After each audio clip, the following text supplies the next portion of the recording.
ନେ ପ୍ରଥମ ଦିନ ଆମର ସାହିତ୍ୟ ସବୁଠାରୁ ମାର୍କ ସ୍କୋରିଂ ପେପର ଏବଂ ଏଇ ବିଷୟଟିକୁ ଆମେ ବହୁତ ଭଲ ଭାବରେ ସବୁ ଚାପ୍ଟରଟିକୁ ଆମେ ପଢ଼ିଥିବା। ବୁଝିପାରୁଛ ତ? ଯଦି କୌଣସି କୋଶ୍ଚିନ୍ ଆମକୁ ନ ଆସୁଛି ତାର କ'ଣ କରିବା?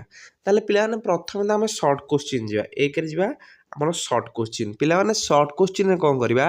ଦେଖ ସବୁବେଳେ ମନେ ରଖିଥା ଆମ 4ଗୋଟି ଅପସନ୍। ଯଦି ତମେ ଏଲିମିନେଟ୍ କରିପାରୁଛ, ଏଲିମିନେଟ୍ ମାନେ ତମେ ଜାଣିପାରୁଛ ଯେ ବି ଆଉ ସି ଠିକ୍, ବି ଆଉ ସି ଦୁଇଟି ମଧ୍ୟରୁ ଗୋଟେ ଠିକ୍ ହେଇଥିବ, ଏ ଡି ଆଦୌ ହୋଇନଥିବ, ତାହେଲେ ସେଇ କୋଶ୍ଚିନ୍ ଇଏରେ ଟିକେ ଟାଇମ୍ ନିଅ, ମାନେ ଅଲଗା କୋଶ୍ଚିନ୍ କରି ଚାଲ, ଲାଷ୍ଟକୁ ତା ପାଖକୁ ଆସ ହେଲା। ଟିକେ ଟାଇମ୍ ନିଅ, ହୁଏତ ଆମର ପଛରେ ମନେ ପଡ଼ିଯାଇପାରେ। ବୁଝି ହେଉଛି ତ? ଯଦି ଆମକୁ କିଛି ଜଣା ନାହିଁ, କୌଣସି ଅପସନ୍ ବି ଜଣା ନାହିଁ, ତାହେଲେ ଆମେ ବି ଆଉ ସି ମଧ୍ୟରେ ଅଧିକ ଗ୍ୟାରେଣ୍ଟି ଦେବା। କାରଣ ମନେ ରଖିଥାଅ ଆମର ବି ଆଉ ସି ବହୁତ ମାନେ ଠିକ୍ ହୁଏ ହେଲା। ମାନେ ଦଶମ ଶ୍ରେଣୀ ଏକ୍ଜାମ୍ କହୁଛି, ଆମର ବି ଆଉ ସି ମଧ୍ୟରେ ବହୁତ କୋଶ୍ଚିନ୍ ଠିକ୍ ହେବ। ବୁଝିହେଉଛି ତ? କୋଶ୍ଚିନ୍ 50ଟାରୁ 50ଟା ଗୋଲ୍ ବୁଲେଇକି ଆସିବ, ଗୋଲ୍ ବାହାରକୁ ଆଣିବନି କି ଟିକେ ଗୋଲ୍ କରିକି ଛାଡ଼ିବନି, ପୁରା ସମ୍ପୂର୍ଣ୍ଣ ଭାବରେ ଗୋଟେ ଗୋଲ୍ଟେ ଅଛି ମାନେ ତାକୁ ପୁରା ପୁରା ସମ୍ପୂର୍ଣ୍ଣ ଗୋଲ୍ ବୁଲେଇବ ହେଲା। ଗୋଟେ ବି କୋଶ୍ଚିନ୍ ଛାଡ଼ିବନି। ମୁଁ କହୁଛି ଆସୁ ନ ଆସୁ ସର୍ଟ କୋଶ୍ଚିନ୍ ଗୋଟେ ବି ଛାଡ଼ିବନି। ବୁଝିହେଉଛି ତ? ତାପରେ ଯିବା ଆମର ଲଙ୍ଗ୍ କୋଶ୍ଚିନ୍।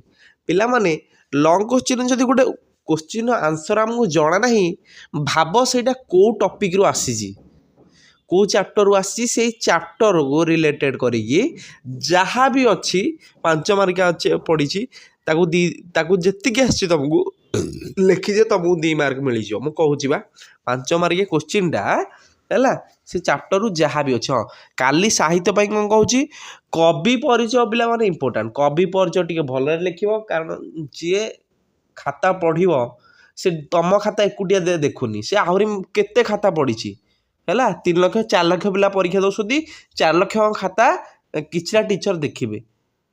ବୁଝିପାରୁଛ ତ? ମାନେ ଯେତିକି ଷ୍ଟୁଡେଣ୍ଟ ପରୀକ୍ଷା ଦେବେ ତା ତୁଳନାରେ ଟିଚର ବେଶୀ ନାହାନ୍ତି। ତେଣୁ ସେମାନେ ତମ ଆନ୍ସର ପଢ଼ିବାକୁ ନାହାନ୍ତି, ତମ ଆନ୍ସର ଇମ୍ପୋର୍ଟାଣ୍ଟ ପଏଣ୍ଟ ମାର୍କ କରିବ, ଯେଉଁଟାକି ତାକୁ ଇଏ ହେବ, ହୁଏତ ଗାର ପକା ଯାଇଥିବ। ଏବଂ କବି ପରିଚୟ ସେ ଉପରୁ ପଢ଼ିବେ। ପିଲାଟିର ପ୍ରଥମ ହେଲା ଅକ୍ଷର ସୁନ୍ଦର। ଯଦି ତମର ଅକ୍ଷର ସୁନ୍ଦର, ତାହେଲେ ତମର ମାନେ ମାର୍କ ରଖିବାର ସ୍କୋର ଅଧିକ, ଫାର୍ଷ୍ଟ ପଏଣ୍ଟ। 2 ନମ୍ବରରେ କବି ପରିଚୟରେ ତମେ କ'ଣ ଲେଖିଛ। ବୁଝିହେଉଛି ତ? ଫାଷ୍ଟରୁ ଯେଉଁ କୁହାଯାଏନି first impression is last long, ପ୍ରଥମରୁ କ'ଣ ଲେଖିଛ ସେଇଟା ଲାଷ୍ଟକୁ ସିଏ ମାର୍କ କରି 5 ମାର୍କ ଗୋଲ୍ ବୁଲେଇକି ପଳେଇବେ। ଆଉ ଭିତରେ ଯାହା ରାମ୍ପି ଦେଇଥିଲେ ବି ଚଳିବ। ବୁଝିହେଉଛି ତ? ଯଦି ନ ଆମକୁ ଆସିଛି।